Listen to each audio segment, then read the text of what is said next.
নিজের পরিচয় অর্জন হয়েছে। এখন গৌরব করে বলতে পারবো আমরা শিক্ষক, আমরা ভিক্ষুক না, আমরা শিক্ষক।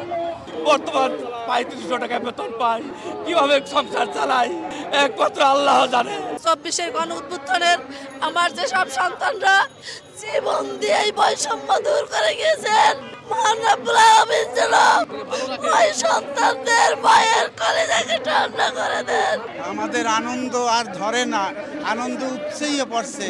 100 আপ আনন্দ নিয়ে আমরা চলে যাচ্ছি। ৫১ বছর ৫০০ টাকা থেকে শুরু করে বর্তমান ৩৫০০ টাকা বেতন পাই, কিভাবে সংসার চালাই একমাত্র আল্লাহ জানে। এখন থেকে আমি সরকারি হইলাম, এর শেষ খুশি সম্মত আর কি হইতে পারে। এই জন্য মহান রব্বুল আলামিনকে আমি ধন্যবাদ জানাই, ও মুবারকবাদ জানাই, বর্তমান সরকারকেও ধন্যবাদ জানাই। আমার যে কষ্টে অবসান করছিল, সারা জীবনের কষ্ট দূর হয়ে গেছে, নিজের পরিচয় অর্জন হয়েছে। এখন গৌরব করে বলতে পারবো আমরা শিক্ষক, আমরা ভিক্ষুক না, আমরা শিক্ষক। আমাদের সন্তানও বলতে পারবে আমরা শিক্ষক। আল্লাহর দরবারে আমাদের সন্তানের পরিচয় হয়েছে। এতদিন আমরা অবহেলিত লাঞ্ছিত ছিলাম, সমাজে মাথা উঁচু করে কথা বলতে পারি নাই। শুকরিয়া আল্লাহর দরবারে। আল্লাহ তোমার দরবারে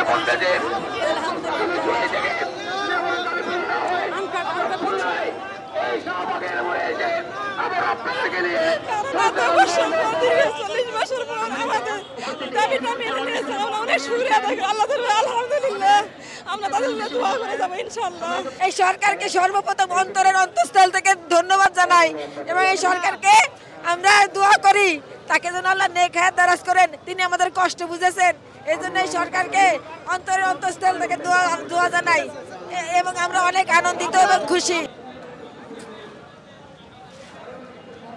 আমার বিগত ৪০ বছরের অবহেলা শিক্ষকদেরকে আজকে সুখের স্বপ্ন দেখানোর জন্য ধর্ম মন্ত্রণালয়ের সচিব স্যারকে ধন্যবাদ জানাচ্ছি। প্রিন্ট মিডিয়ার সকল সাংবাদিক ভাইদেরকে আপনাদের সঠিক সংবাদ প্রচারের মাধ্যমে আজকে আমরা এই সুখবরটা পেয়েছি। ২৪-এর গণ উত্থানের আমার যে সব সন্তানরা জীবন দিয়ে এই বৈষম্য দূর করে গেছেন, মহান রব্বুল আলামিন যেন ওই সন্তানদের মায়ের কলেজাকে ঠান্ডা করে দেন। সেই মুগ্ধ আবু সাইদ, আসিফ, আমার অনেক সন্তানরা এখনো ঢাকা মেডিকেলে বিভিন্ন জায়গায় ভর্তি আছেন। ওদের জন্য দোয়া রইল। ওদের জীবনের আত্মত্যাগের বিনিময়ে হয়তো আজকে আমরা এই বৈষম্য থেকে রক্ষা পেয়েছি। ধন্যবাদ আপনাদের মিডিয়ার সকল ভাই বোনদেরকে। আমাদের আনন্দ আর ধরে না, আনন্দ উপচেয়ে পড়ছে। 100 আপ আনন্দ নিয়ে আমরা চলে যাচ্ছি। কিন্তু আমাদের একটা কথা, এই সরকার মহোদয়ের নিকট, এই হিউম্যান সরকারের নিকট যেন একটু কাজটা তাড়াতাড়ি করে, এই আমাদের দাবি। আর আমরা আল্লাহর কাছে দাবি করি, এই হিউম্যান সরকার এবং মিডিয়া, ইউনিভার্সিটি ছাত্র, সকল রাজনৈতিক দল তথা 18 কোটি মানুষকে যেন আল্লাহ এর বিনিময় আল্লাহ যেন মাফ করে দিয়ে কাল কিয়ামতের ময়দানে জান্নাতুল ফেরদাউস নসিব করে আল্লাহ যেন আমাদেরকে জানে।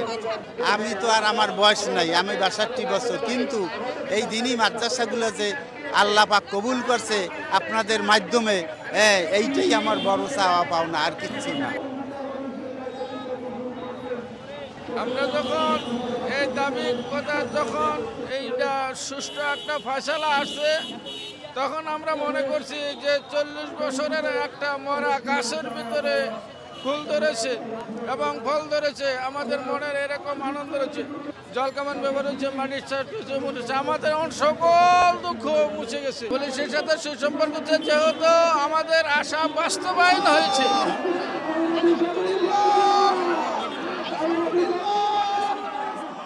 পুলিশের মার খেয়েছি, আজকে আমরা অনেক খুশি, অনেক খুশি। ধন্যবাদ, ধন্যবাদ সারা বাংলাদেশ ছাত্র জনতা, আমরা অনেক খুশি। আমাদের যে দাবি দেওয়া উনি পূরণ করবেন পর্যায়ক্রমে 2027 সালের মধ্যে, এগুলি সবই পরিপূর্ণ হবে। আমাদের দাবি জাতীয়করণ, এবং উনি আমাদেরকে আশ্বস্ত করেছেন যেহেতু রাষ্ট্রের অবস্থা এখন ভালো না, পর্যায়ক্রমে এটা দাবি দেওয়াটা পূরণ হবে ইনশাল্লাহ। এখানে আসলে বলার কিছু নাই, বাংলাদেশের প্রেক্ষাপটে বলতে হয়, না কানলে মায় দুধ দেয় না, এটাই বাস্তব কথা। এখন আমাদের বর্তমানে যিনি সচিব মহোদয় আছেন উনি শিক্ষা বান্ধব এবং ইসলাম প্রিয়, মাদ্রাসা প্রিয়। ওনার কথায় আমরা যেটা বুঝেছি যে আসলে ওনাকে দিয়ে কিছু একটা হবে। আমরা আমাদের এই স্বতন্ত্রতা এই অবহেলিত জাতিকে উনি মূল্যায়ন করেছেন, আমরা রাষ্ট্রের কাছে স্বীকৃতি পাবো এবং আমরা বেতনমুক্ত শিক্ষক হিসেবে আমাদের পরিচিতি থাকবে। আমরা জাতিকে বলতে পারবো, আমাদের পরিবার পরিজনকে বলতে পারবো এখন আর আমরা বেতন বঞ্চিত না। 40 বছর যাবৎ আমাদের এই বৈষম্যের শিকার ছিলাম।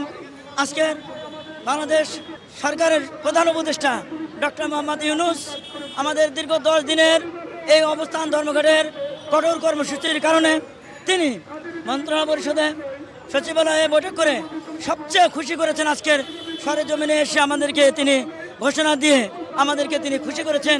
এই জন্য আমরা অত্যন্ত খুশি। সমস্ত সুযোগ সুবিধা প্রাইমারি নিয়ে আমাদের যে ঘোষণা দিয়েছে, আমরা তো অত্যন্ত আনন্দিত এবং খুশি। আমরা ধন্যবাদ জানাই আমাদের সাংবাদিক ভাইদেরকে, যাদের লেখনির মাধ্যমে, যাদের প্রচেষ্টায় আমাদের এই আন্দোলনটা বেগবান হয়েছে।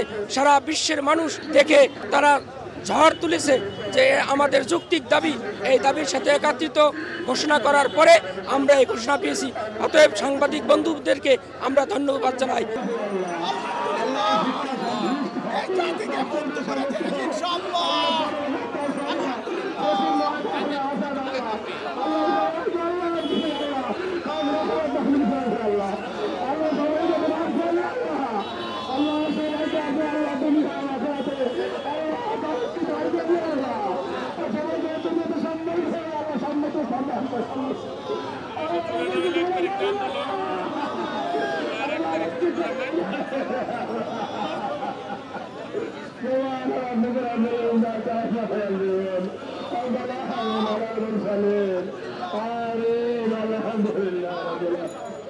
সকল শিক্ষককে